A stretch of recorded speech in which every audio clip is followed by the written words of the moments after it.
Everyone warned me.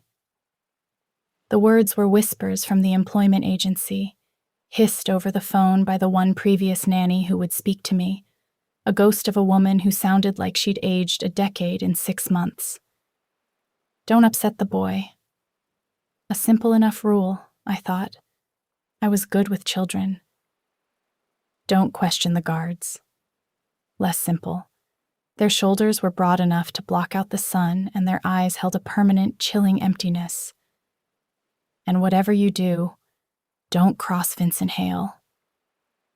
That was the rule that echoed, the one that settled like a stone in my stomach.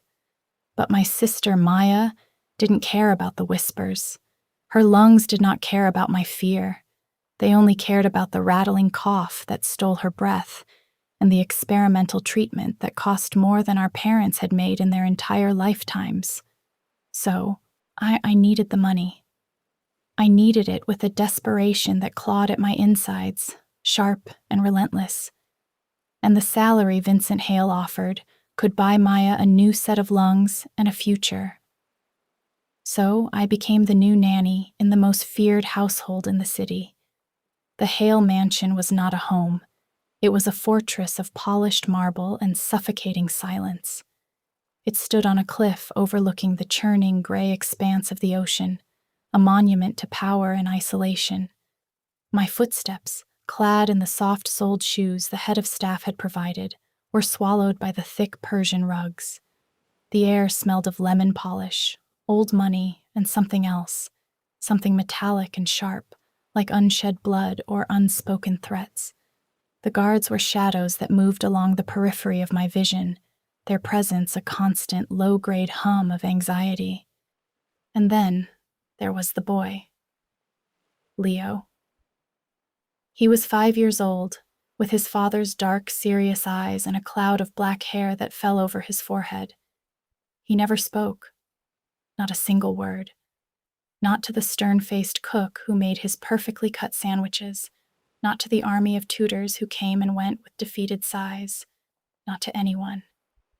The world had built a wall of silence around Leo Hale, and he had pulled it tight, a shroud of his own making. The staff tiptoed around him, their movements exaggeratedly gentle, their voices hushed as if a normal tone might shatter him. They treated him like a porcelain doll, beautiful and broken. On my first day, I found him in the nursery. It was a room the size of my entire apartment, filled with every toy a child could dream of. A miniature galaxy of planets hung from the ceiling, and in a hand-painted mural of a forest filled with gentle creatures covered one wall. But Leo sat in the center of the vast, cream-colored carpet, meticulously lining up a series of brightly colored wooden blocks. He didn't build with them. He just arranged them, end to end. A perfect straight line of primary colors. The head of staff, a severe woman named Mrs. Gable, had given me my final instructions at the door, her voice a dry rustle. His schedule is on the tablet. Mr. Hale expects it to be followed precisely. Meals are at 8, 12, and 6. He does not respond to questions. Do not force interaction. She looked from me to the silent boy, her lips a thin, disapproving line. Just be present. I nodded, my throat too tight to form words. The warnings, the fear, and the sheer oppressive weight of the house, it was all pressing down on me. I watched Mrs. Gable retreat, her sensible heels clicking softly before being absorbed by the hallway carpet. The door clicked shut, and the silence in the room became a physical presence. It was just me and the boy. Me, Kara Reed, a 24-year-old art history student who was in so far over her head she couldn't even see the surface anymore. For a long moment, I just stood there, breathing in the sterile air. I could follow the rules. I could sit in a chair and watch him for 12 hours a day. I could collect my exorbitant paycheck and wire it to the hospital and never, ever make a wave. That was the smart thing to do, the safe thing to do. But then I looked at him, this small, solitary child, creating a line that went nowhere, And the desperation in my chest was momentarily replaced by a sharp, aching pang of something else. Empathy. I ignored the whispers in my head. I ignored Mrs. Gable's pinched face and the phantom weight of the guard's stares. I walked across the plush carpet and sat on the floor, a few feet away from his line of blocks. I didn't touch them. I just tucked my legs beneath me and watched his small, deft fingers select the next block, a vibrant yellow, and place it precisely at the end of the line. The silence stretched, thick and heavy with expectation. His expectation. The household's expectation. My own fear. "You don't have to talk," I said, my voice softer than I intended, barely a whisper itself. It felt like a sacrilege, a stone thrown into a perfectly still, dark pond. Leo's hand froze over a green block. He didn't look up, but the tension in his small shoulders was unmistakable. I held my breath, waiting for him to flinch, to cry, to do whatever it was that had sent a dozen nannies before me packing. He did nothing. He just remained frozen. I pushed on, the words coming from a place of instinct I didn't know I possessed. "I'll stay anyway." That was it. That was the thing. His head tilted, a slow, almost mechanical movement, and for the first time since I'd arrived, he looked at me. Really looked at me. His eyes were not empty. They were deep and dark and filled with 1,000 things I couldn't name: fear, curiosity, a profound and ancient sadness that had no place in the face of a 5-year-old. He held my gaze for a heartbeat, 2, 3. A silent question passed between us, and then I felt it.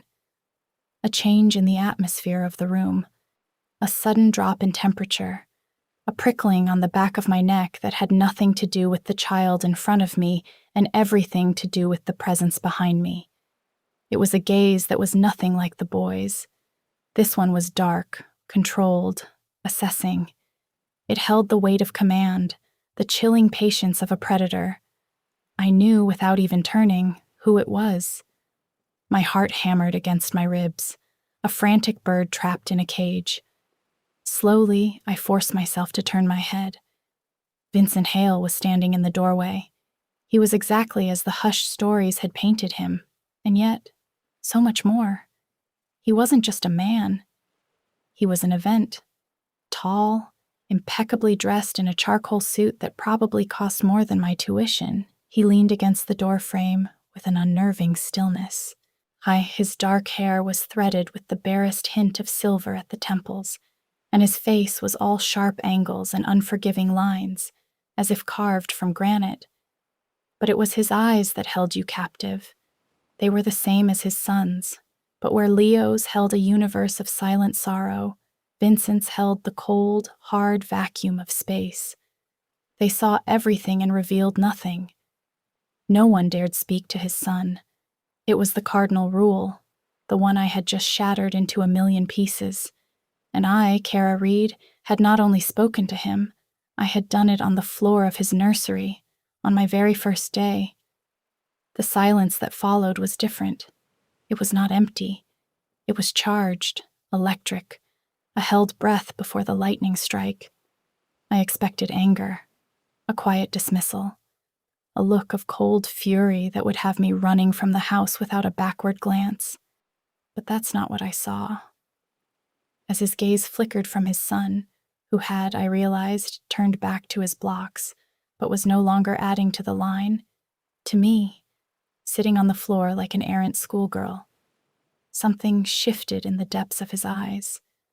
It was a flicker, so fast I might have imagined it, but something told me the Mafia boss wasn't angry. He was intrigued. "Miss Reed," he said. His voice was a low baritone, smooth as 100-year-old Scotch, but with an edge of gravel, like it was accustomed to giving orders that were not meant to be questioned. It wasn't a greeting. It was a summons. I scrambled to my feet, my cheeks burning with heat. I felt clumsy and out of place. My simple black trousers and sweater, a stark contrast to his tailored perfection. Mr. Hale, I managed, my voice steadier than I felt. He pushed off the doorframe and walked into the room. He didn't stride. He moved with a liquid grace that was utterly silent, a panther closing in on its prey. He stopped beside me, so close I could smell the faint, clean scent of his cologne, something crisp and expensive, like bergamot and cedar. He was taller than I'd realized, and I had to crane my neck to meet his eyes. Mrs. Gable informed me of your unconventional methods, he stated, his gaze not on me, but on Leo. His son was now holding the green block, his small knuckles white. My mind raced. Unconventional methods? I'd been here for less than an hour. I was just introducing myself, I said, defending an action I wasn't sure needed defending. You were speaking to him. Again, a statement, not a question. The words hung in the air. An accusation and an observation all in one. Yes, I lifted my chin, a spark of defiance I didn't know I had igniting in my chest. If I was going to be fired, it wouldn't be while cowering. He's a little boy, not a ghost. He deserves to be spoken to. A muscle feathered in Vincent Hale's jaw, the only sign of any reaction. He looked down at me then, and the full force of his attention was like a physical blow. It pinned me in place. I felt like a butterfly under glass, every flutter of my pulse, every nervous twitch, examined and catalogued. He was searching for something. Weakness, probably. Fear. He would find both in abundance, but I'd be damned if I let them show. Every child psychologist, every therapist, every specialist I have hired has advised against direct engagement, he said, his voice dropping even lower, becoming a confidential, dangerous murmur. They say it creates pressure, that it will drive him further inward. With all due respect to the specialist, Mr. Hale, I replied, the words tasting like recklessness. They see a case study. I see a lonely child playing with blocks on the floor. The silence that followed was so absolute I could hear the blood rushing in my ears. I had done it.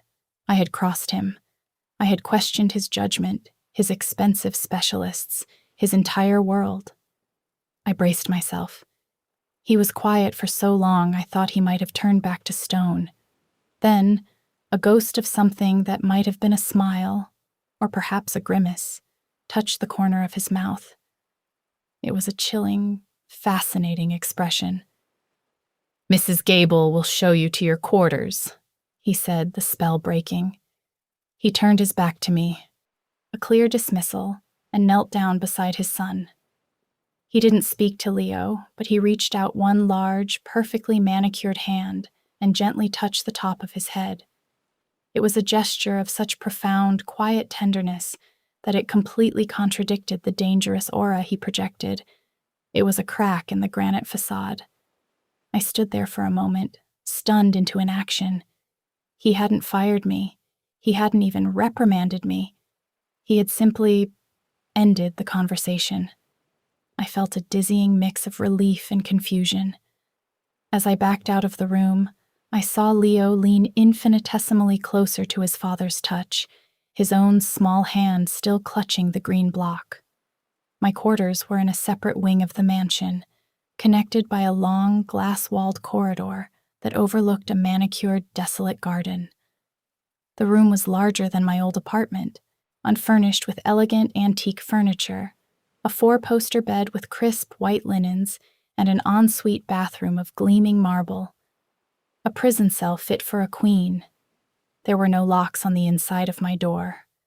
I checked, but I knew, with a certainty that chilled me to the bone, that I was more securely locked in than any prisoner at the state penitentiary. The first week passed in a blur of tense silence and hypervigilance. I followed the schedule. I sat with Leo during his lessons, during his meals, during his designated playtime. I spoke to him, not constantly, but in a low, steady murmur. I narrated my day. I described the clouds outside the window. I told him stories from the art history books I'd brought with me, describing the vibrant blues of a Monet or the swirling chaos of a Van Gogh. He never responded, but he listened. I knew he did. Sometimes his hands would still in their task. Sometimes his gaze would drift from his blocks to my face, his dark eyes wide and searching. These were my victories, tiny sparks of light in the oppressive gloom. I rarely saw Vincent Hale. He was a phantom in his own home. I would hear the low rumble of his car in the early morning hours, or see the light on in his study late at night. We ate in the same cavernous dining room, but never together. I would eat with Leo at a small table set near the French doors, and later, I would hear the faint clink of silverware as Vincent ate alone at the head of the long, polished mahogany table that could seat 30. It was a lonely, fractured existence. We were 3 isolated islands in a sea of wealth and fear, but I always felt his presence. I would catch a glimpse of him watching from a shadowed doorway or see his reflection in the glass of the corridor as I walked with Leo. He was always there, just at the edge of things, a silent, brooding observer. He was studying me, I realized, with the same intensity he applied to everything else in his world. He was waiting. I wasn't sure for what. For me to fail, or for me to succeed. The breakthrough, when it came, was small and almost accidental. It was a Tuesday, a day of relentless driving rain that lashed against the windows of the nursery, blurring the world outside into a watercolor wash of gray and green.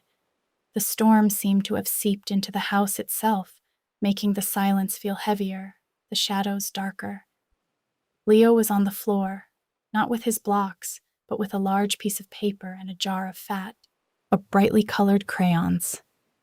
He wasn't drawing, just holding a black crayon in his fist, his knuckles white. I was sitting near him, reading aloud from a book about Renaissance painters, my voice a low counterpoint to the drumming of the rain. And so, Caravaggio used darkness not just as a background, I read, but as a character. He would paint his figures emerging from a deep black void as if they were being born from the shadows. I glanced down. Leo had put the crayon to the paper. He wasn't drawing a picture. He was scribbling, hard, back and forth, his small arm moving with a frantic energy. He filled the entire page with thick, angry black lines, a chaotic void of his own making. He tore through the paper, the crayon snapping in his fist. He threw the broken piece and let out a sound. It wasn't a word. It was a cry of pure, undiluted frustration, a raw, ragged sound that tore through the quiet room and went straight through my heart. I was by his side in an instant, my book forgotten. I put my hand on his back, feeling the tremors that shook his small body. "It's okay," I whispered, my own voice thick with emotion. "It's okay to be angry." He shuddered and collapsed against me, burying his face in my sweater, his small hands clutching the fabric. He didn't sob, but a series of dry, wrenching gasps escaped him. I wrapped my arms around him, holding him tight, rocking him gently as the storm raged outside and inside. I murmured nonsense to him, words of comfort, assurances that I wasn't going anywhere. I just held him. For how long, I don't know. Time seemed to dissolve in the drumming of the rain and the fragile weight of the child in my arms. Eventually, the gasps subsided. He didn't pull away, but his body relaxed against mine. He was so small, so warm.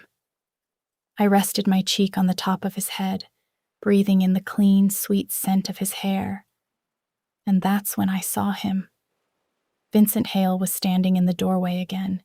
He was holding a half-empty glass of amber liquid, and his suit jacket was gone, his white shirt sleeves rolled up to his forearms, revealing strong, capable wrists. He wasn't leaning this time.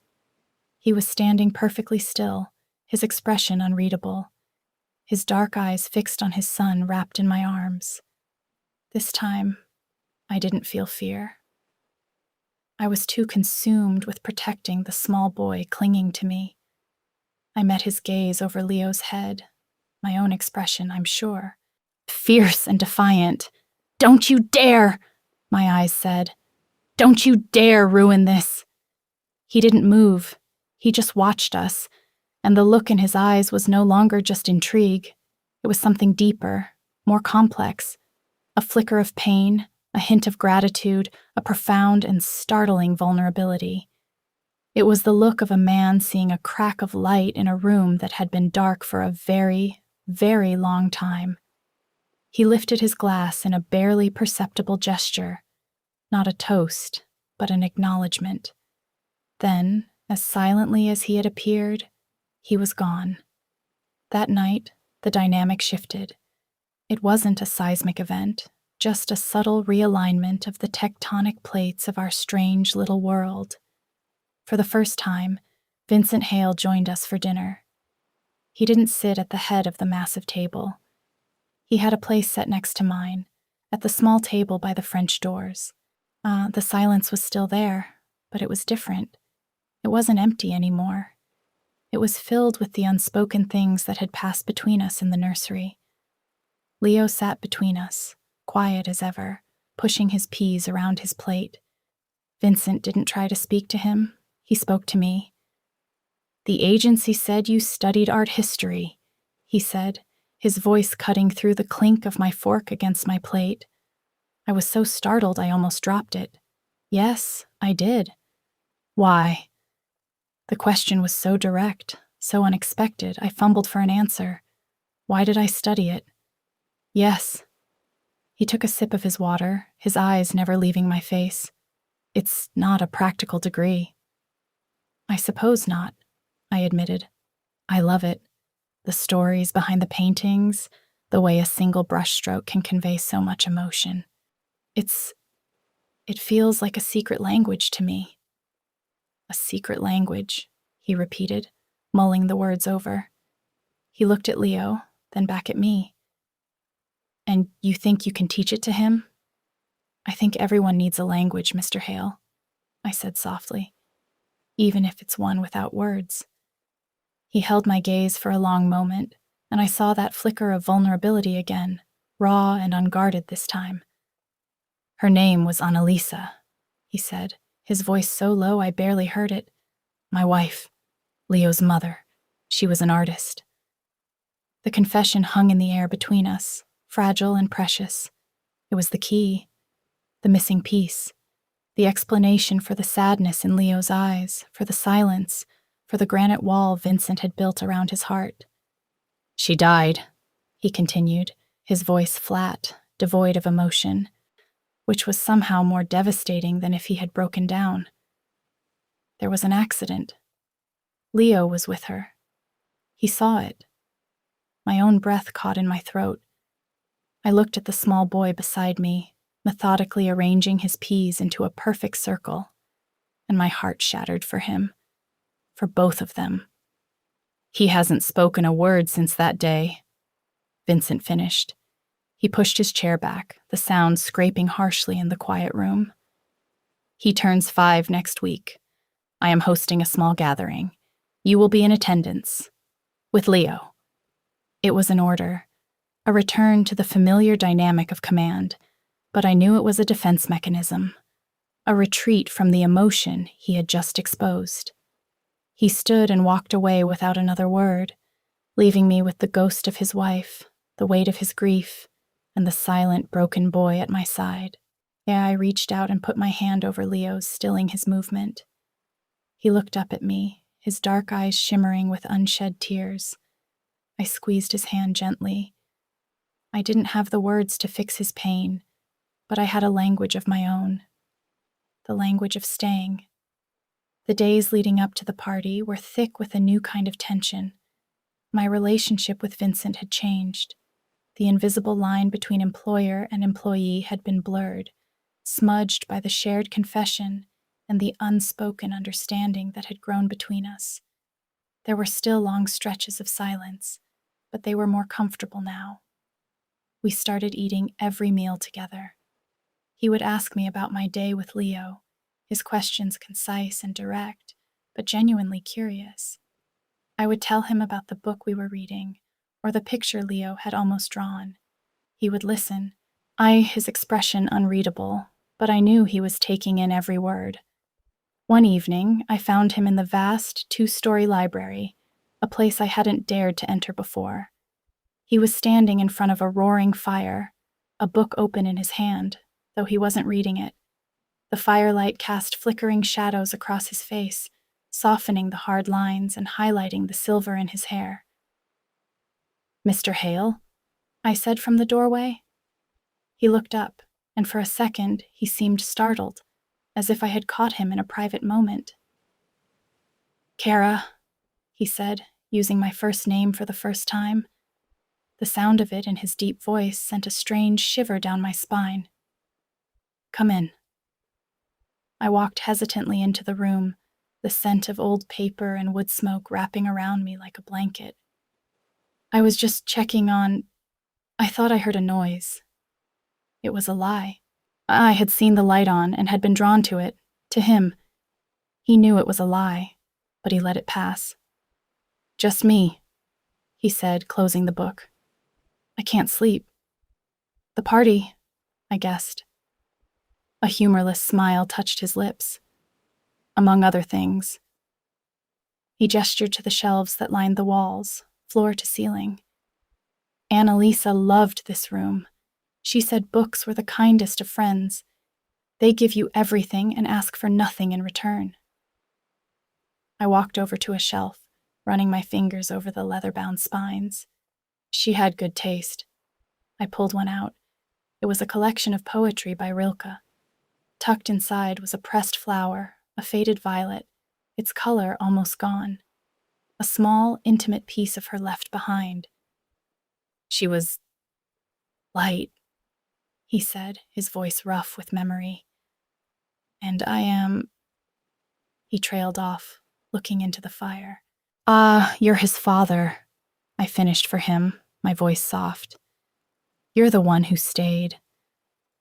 He turned to look at me then, and the space between us crackled with an energy that was both terrifying and exhilarating.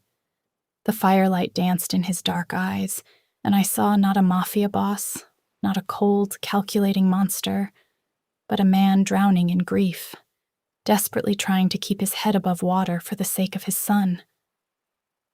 "Why are you still here, Kara?" he asked, the question raw and genuine. "It's not just the money, not anymore." I didn't have an answer. The money for Maya was still the reason, the foundation of it all, but it was no longer the entire structure. Something else had been built on top of it, something fragile and complicated and frighteningly real. "I don't know," I whispered honestly. He took a step closer, so closing the distance between us until only a few inches of charged air remained. He was so close I could feel the heat radiating from his body, see the faint lines around his eyes. He reached out, not to touch me, but to tuck a stray strand of hair behind my ear. His fingers brushed against my skin, a touch as light as a spark, and my entire body ignited. My breath hitched. My heart pounded a frantic rhythm against my ribs. "Be careful at the party," he murmured, his voice a low warning. "The people who will be here, they are not our friends. They smile, but they are sharks. They will see you as a weakness." "A weakness?" "My weakness," he clarified, his gaze intense, unwavering. He let his hand drop, the spell breaking. "Get some rest, Kara. You'll need it." The night of the party arrived, cold and clear. The mansion, usually so silent, was filled with the low murmur of voices and the clinking of glasses. Men in expensive suits and women dripping with jewels moved through the downstairs rooms, their laughter sounding brittle and false to my ears. They were sharks, just as Vincent had said. Their eyes slid over me, filled with appraisal and dismissal, before they spotted Leo, his small hand clutching mine, and their expressions sharpened with predatory curiosity. I had dressed in a simple dark blue dress that Mrs. Gable had left for me. It was elegant and understated, designed to make me fade into the background. But with Leo's hand in mine, I was the center of attention. I felt a dozen pairs of eyes on us as I navigated the crowded room, looking for a quiet corner. Well, well, look what we have here. The voice was smooth, laced with a condescending sweetness. A woman with fiery red hair and a dress the color of blood detached herself from a group and glided towards us. She was stunningly beautiful, with sharp green eyes and a smile that didn't reach them. This, I knew instinctively, was a great white. "You must be the new nanny," she said, her eyes raking over me. "Isabella Rossi. I'm an old friend of the family." She looked down at Leo, her smile tightening. "He's still not talking? Vincent spoils him, you know. A little discipline is what that child needs." A cold fury washed over me. I pulled Leo slightly behind me, a purely protective instinct. "He's a child who has been through a trauma," I said, my voice low and steady. "What he needs is patience and kindness, not discipline." Isabella's eyes narrowed. My. The help has opinions." She leaned in, her voice dropping to a conspiratorial whisper. "A word of advice, little mouse. Don't get too comfortable. Vincent gets bored easily. I should know." Before I could form a reply, a hand settled on the small of my back, a firm, possessive weight. The crowd around us seemed to part instinctively. "Isabella." Vincent's voice was ice. "I see you've met Kara. She is not the help. She is my guest, and you are upsetting my son." The change in Isabella's demeanor was instantaneous. The predatory confidence vanished, replaced by a flustered, simpering smile. "Vince. Darling, I was just introducing myself, welcoming her." "You've done that," he said, his tone leaving no room for argument. His hand guided me away, leading me and Leo through the throng of people. "Stay away from her," he said. His voice a low command meant only for me. "She has a viper's tongue and the venom to match." He led us to the quiet of the library. The fire was roaring again, and the room was empty, an oasis of peace in the middle of the social storm. Leo immediately went to a low shelf and pulled out a large picture book, settling onto the thick rug in front of the fire. "I'm sorry," Vincent said, breaking the silence. He was standing by the mantelpiece watching his son. "I shouldn't have subjected you to this." "It's all right," I said. "I can handle a woman like Isabella. It's not just her." He turned to face me, his expression grim. "This party is a necessity, a show of strength. There have been whispers, challenges to my territory. I have to show them that I am still in control, that my house is in order." "And is it?" I asked quietly.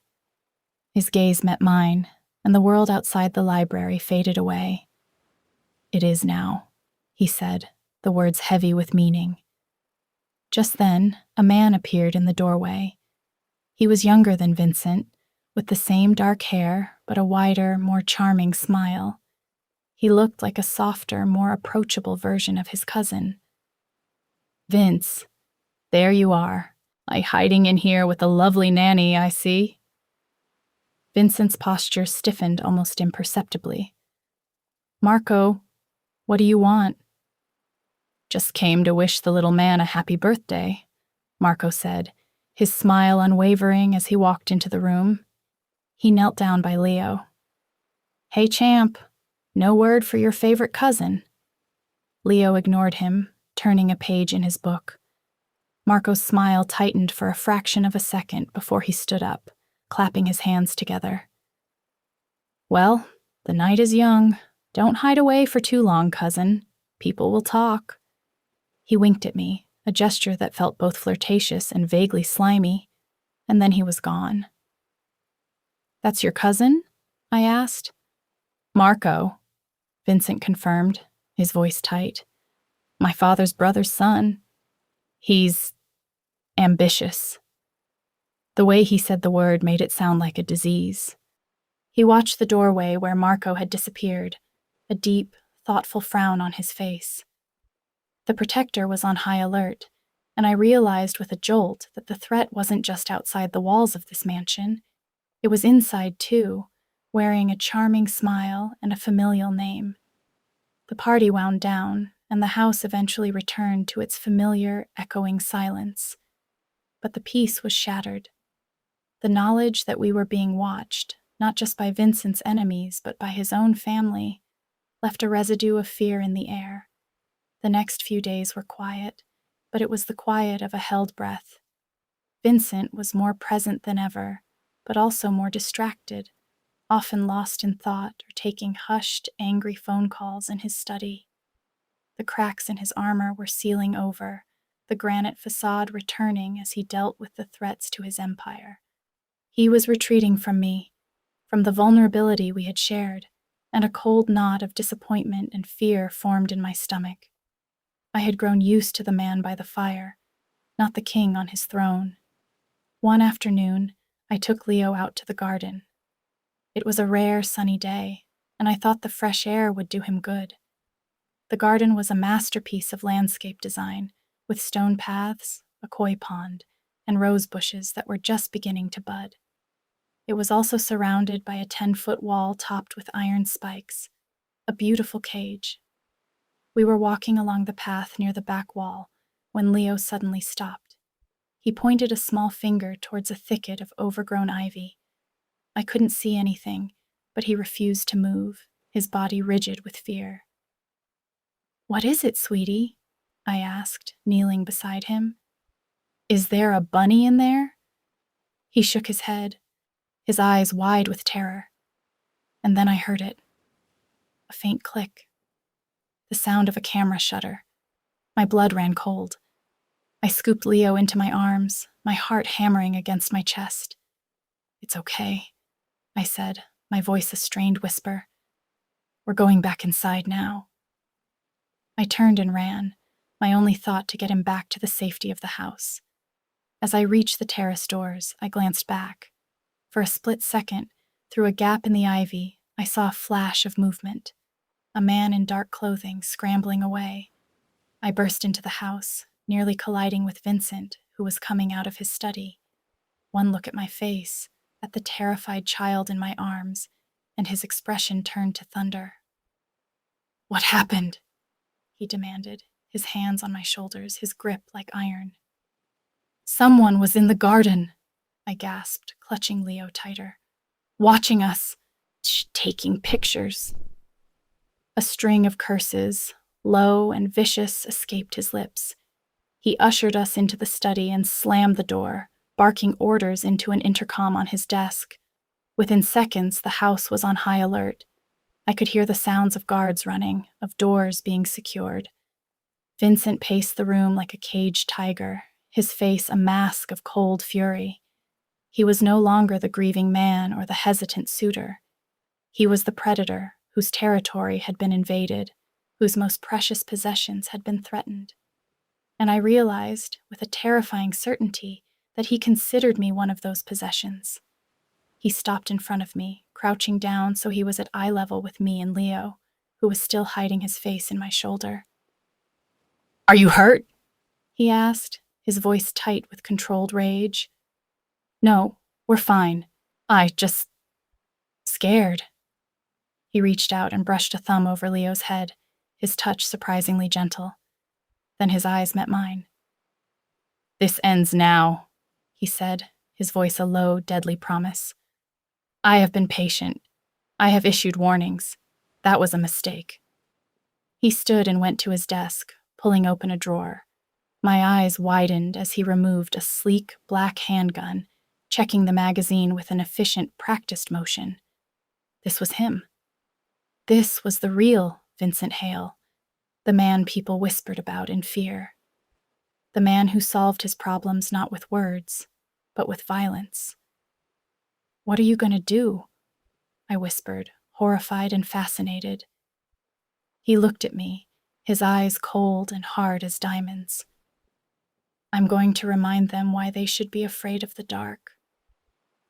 He left the room without another word, and leaving me with the echo of his threat and the heavy weight of the gun he'd left on his desk.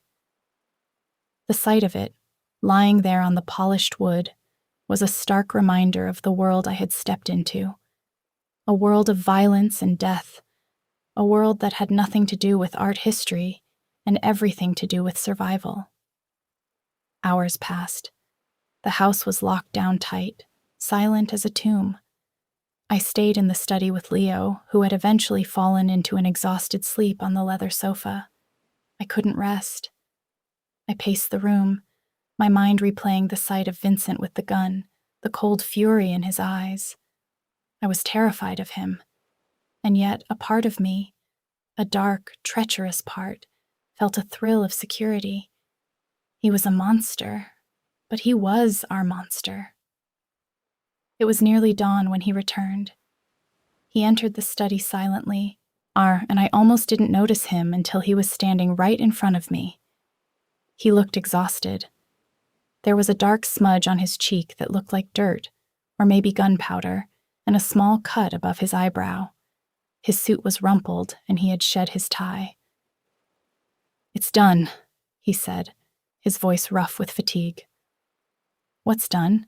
I asked, my voice barely a whisper. I wasn't sure I wanted to know. "The threat has been neutralized." He ran a hand through his hair, a gesture of profound weariness. "It was a message from a rival. They thought taking pictures of my son would make me back down. They were wrong." He sank into the armchair opposite the sofa, his body slumping as if the strings holding him upright had been cut. He looked at Leo, sleeping peacefully, and a look of fierce, aching love crossed his face. "I would burn the world to the ground for him," he said quietly, more to himself than to me. He looked up, his eyes finding mine in the dim light. "And for you." The words hung in the air, more shocking than any gunshot, more intimate than any kiss. My heart stopped, then started again with a painful lurch. He had said it. He had laid his final card on the table, and it was a terrifying, beautiful, impossible thing. I should have been scared. I should have been horrified. This man was a killer, a criminal. He lived in a world of darkness and violence that I could never truly be a part of. But as I looked at him, stripped bare of his power and his anger, looking so utterly broken and human, all I felt was a deep, overwhelming pull. I crossed the room and knelt in front of his chair. I took a handkerchief from my pocket and gently dabbed at the cut above his eye. He flinched at my touch but didn't pull away. He just watched me, his dark eyes searching my face. "You're bleeding," I said softly. "It's nothing," he rasped. "Let me," I insisted. I cleaned the small wound, my touch as gentle as I could make it. His skin was warm. He smelled of the cold night air, of danger, and of home. It was a confusing, intoxicating combination. When I was done, my hand lingered on his cheek for a moment too long. He covered my hand with his own, his grip strong and warm. He brought my palm to his lips and pressed a soft kiss into its center. It was a gesture of fealty, of surrender. A king bowing to what? His nanny? His weakness? His salvation? "Kara," he whispered against my skin. And in that moment, all the warnings, all the fear, all the good sense I possessed evaporated. I leaned in, and he met me halfway. The kiss was not gentle. It was desperate. It was hungry. It was the culmination of weeks of unspoken tension, of shared glances, of fear and desire, and a grief so profound it had swallowed them both. It was a kiss that tasted of scotch and gunpowder and the promise of 1,000 dangerous sunrises. It was a mistake.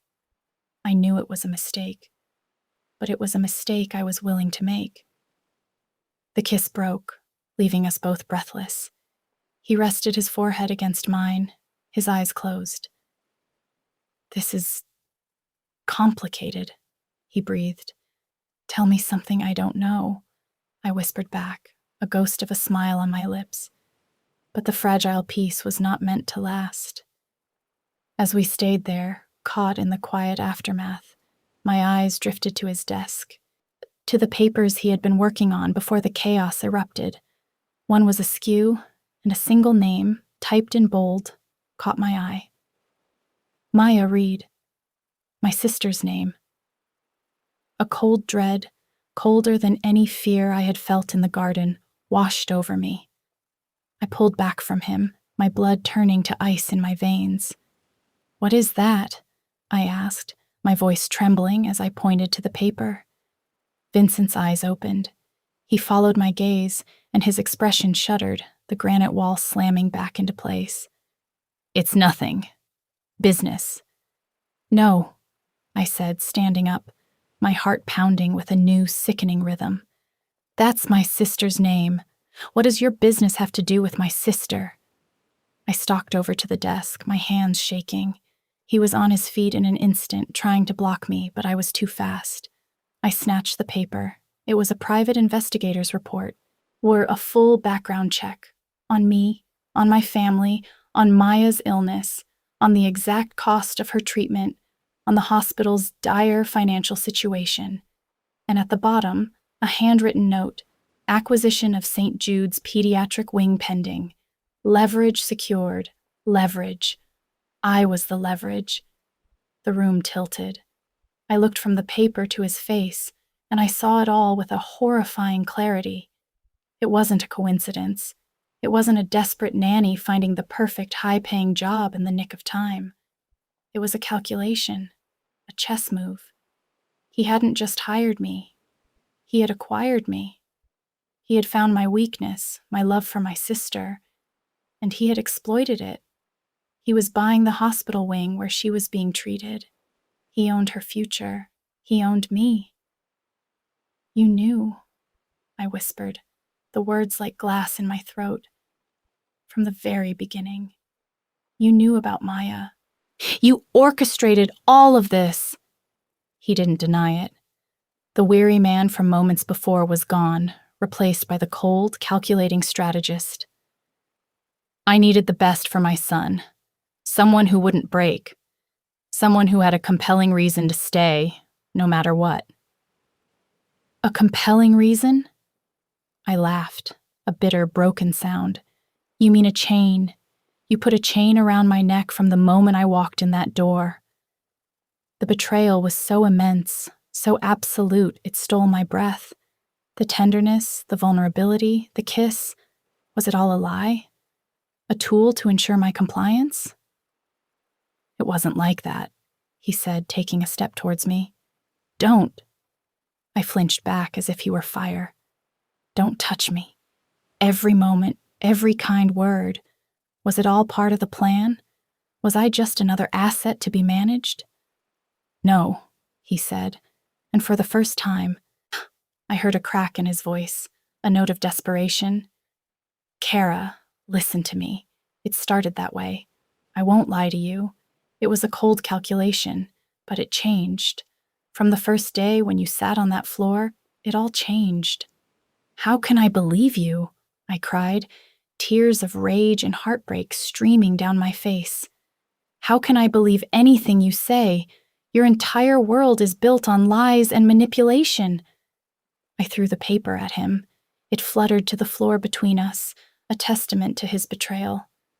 I turned and ran, not just from the room, but from him, from the impossible situation I was in. I ran to my room, the Queen's prison cell, and this time, the lack of a lock felt like a mockery. I was trapped, not by walls and guards, but by my own heart and my sister's life. The betrayal settled into a cold, hard knot in my chest. For 2 days, I was a ghost. I performed my duties with a robotic precision, My heart walled off. I cared for Leo, read to him, held his hand, but the light inside me had gone out. I avoided Vincent completely. If he entered a room, I left. I ate my meals in my room, the silence a welcome reprieve from the lies I now saw everywhere. He tried to talk to me. He would appear in the nursery doorway, his face etched with regret. "Kara, please," he would say. I would turn my back, focusing all my attention on Leo, making it clear that the boy was my job, and he was nothing. The pain in his eyes was real. I could see that much, but it didn't matter. The trust had been shattered, ground into dust beneath the weight of his initial deception. On the third day, I was packing, just a few things in a small bag. I didn't know where I would go or what I would do. The money for Maya's treatment would stop. The hospital acquisition would probably fall through or turn predatory. But I couldn't stay. I would rather beg on the street than be his perfectly managed asset, his pet, his weakness. "What are you doing?" His voice from the doorway made me jump. I turned, my hand clutching a sweater to my chest like a shield. "I'm leaving," I said, my voice flat. "You can't." "Watch me." I zipped the bag with a final angry tug. He walked into the room, closing the door behind him. He looked haggard, like he hadn't slept in days. "I'm not asking you, Kara. I'm telling you, you can't leave." "Are you going to have your guards stop me?" I shot back, my voice dripping with sarcasm. "Is that how this works? Now that the gentle manipulation has failed, we move on to brute force?" "The thread isn't gone," he said, his voice low and urgent. "The man in the garden was just a photographer, a scout. The people who sent him are still out there. And now, they don't just see you as my son's nanny. After that party, after the lockdown, they see you as something more. Leaving now is a death sentence." I stared at him, my bravado faltering. Was he telling the truth? Or was this just another lie, another manipulation to keep me here? "I don't believe you," I whispered. "You don't have to," he said, his face grim. "But I will not let you walk out that door. I will not let them get to you." He took a step closer, his hands raised in a gesture of peace. "I know I destroyed your trust. I know that what I did was unforgivable. I built a cage for you, Kara, and I disguised it as a lifeline. I will spend the rest of my life trying to atone for that.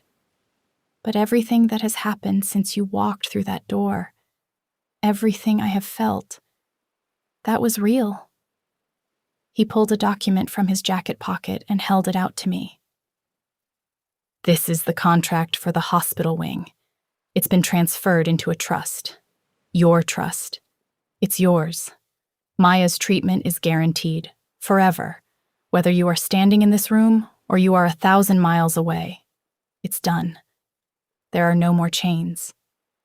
I looked at the document, then back at his face. The sincerity in his eyes was undeniable. This was not a trick. This was an act of penance, an expensive, world-altering act of penance. "Why?" I asked, my voice breaking. "Because I would rather lose everything I own than lose you," he said, his voice raw with an emotion he could no longer hide. "I love you, Kara. Not as an asset, not as leverage. I love you." Just then, a frantic banging started on the door. "Mr. Hale! Mr. Hale! It's Marco! He's on the grounds, and he has a gun!" Vincent's head snapped up, his expression instantly transforming from pleading to lethal. He shoved me behind him. "Stay here. Lock the door." "Marco?" I breathed, the name a poisoned dart, the charming cousin, the ambitious one. "It was always him," Vincent snarled, his eyes dark with a terrible understanding. "He was feeding them information. The party, the garden. He staged it all to make his rivals look like the threat, to make me overreact and show my hand. He wants to take it all." The banging on the door turned into a splintering crash as one of the guards tried to force it open from the other side. "He's gone to the nursery! He's going for Leo!" A primal fear, sharper and more potent than anything I had ever felt, shot through me. Leo. Vincent was already moving, but I was faster. I knew the house, the shortcuts, the path to the nursery better than any of them. While he went for the main corridor, I darted out a side door, down a service staircase, my mind racing. Marco thought Leo was a pawn, a piece to be taken to win the game, but I knew Leo. I knew his fears, his habits. I burst into the nursery. Marco was there, his charming smile gone, replaced by a desperate, greedy snarl. He had his back to me, tearing the room apart. "Come on out, champ. Uncle Marco just wants to play." But the room was empty. Leo wasn't there. Marco spun around, his eyes wild as he saw me. He raised his gun. "Where is he?" My heart hammered in my chest. But my voice came out surprisingly calm. "He's not here. He's with his father." "Liar!" he screamed, taking a step towards me. "Vincent is on his way here. I saw him." I stood my ground, my mind working frantically. Where would Leo go? Where would he hide? The painting, the mural on the wall, the forest of gentle creatures, Annalisa's forest. When we first came into the room, I had noticed a small, almost invisible seam along the edge of a large, painted tree trunk. "He's not here, Marco," I repeated, trying to keep his attention on me. "It's over. The guards are everywhere." "It's not over until I have the boy," he shrieked, his composure shattering. "He's the key. With him, Vincent will give me anything." At that moment, Vincent appeared in the doorway behind Marco, his own gun raised. "Drop it, Marco." Marco laughed, a high, now unhinged sound. He grabbed me, pulling me in front of him as a shield, the cold barrel of his gun pressing against my temple. "Too late, cousin. I have your new favorite toy.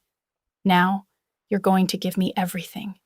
Your territory, your accounts, your legacy." My life flashed before my eyes. The desperation for Maya, the silent mansion, Leo's sad eyes, the feel of Vincent's lips on mine. It was all going to end here, in this beautiful, tragic room. But then I saw it, a flicker of movement near the mural, a tiny hand reaching out from behind the painted tree. Leo. He was holding something, a single red wooden block. My eyes met Vincent's over Marco's shoulder. I gave a tiny, almost imperceptible nod towards the wall. His gaze flickered to the mural, and I saw the barest hint of understanding dawn in his eyes. "You're right." Marco," Vincent said, his voice dangerously calm. He took a step into the room, lowering his gun slightly. "You've won. You can have it all. Just let her go." Marco's grip loosened infinitesimally, his greed overriding his caution. "All of it? Everything," Vincent promised. It was the opening we needed. With a sudden, desperate cry, Leo threw the block. It wasn't a strong throw, but it was accurate. It hit a large ceramic vase on a pedestal near Marco, sending it crashing to the floor with an explosive shatter. The sound was the only distraction necessary. In that split second of surprise, I stomped down hard on Marco's instep and drove my elbow back into his ribs. He grunted in pain, his grip faltering. It was enough. Vincent lunged, not firing his gun, but moving with that same liquid, predatory grace I had seen on my first day. He slammed into Marco, and the two men went down in a tangle of limbs. The gun clattered across the floor. I didn't wait. I ran to the mural, my hands fumbling along the seam until I found the hidden latch. A section of the wall swung inward, revealing a small dark space. A panic room. Annalisa's final gift to her son. Leo was huddled inside, trembling, his face pale with terror. I pulled him into my arms, holding him tight. You were so brave, I whispered, my voice choked with tears. So brave. When I looked up, it was over. Vincent had Marco pinned to the floor, his forearm pressed against his throat. The guards flooded the room, their weapons drawn. The traitor had been caught. The threat was neutralized. Vincent rose, his chest heaving, his eyes finding mine. He crossed the room in 3 strides and fell to his knees in front of me and Leo. He didn't say a word. He just wrapped his arms around both of us, pulling us into an embrace so tight it felt like he was trying to merge us into a single being. He buried his face in my hair, and I felt a shudder rack his entire body. And then, a tiny voice, clear as a bell in the sudden silence of the room. Kara. We both froze. We pulled back, looking down at the boy cradled between us. Leo was looking up at me, his dark eyes clear and focused. Kara, he said again, a small, perfect smile touching his lips. He reached out a small hand and touched my cheek. Stay. Tears streamed down my face, hot and cleansing. I looked from Leo's hopeful face to Vincent's, which was filled with a raw, astonished wonder. The silence was broken. The curse was lifted. The house was no longer a fortress of grief, but a home waiting to be built. My old life, my desperation, the warnings, they all felt like a story about someone else. My future was here, in this room, with this broken, beautiful man and his miraculous son. The original contract was void, destroyed by betrayal and redeemed by sacrifice. This was a new pact, one made not of necessity, but of choice. My choice. Vincent's hand found mine, his fingers lacing through my own. His eyes asked the question his lips couldn't form. I leaned in and kissed him, a soft, certain kiss that held no desperation, only promise. And then I looked at the boy who had saved us all. Okay, I whispered, my voice full of a joy so profound it hurt. I'll stay.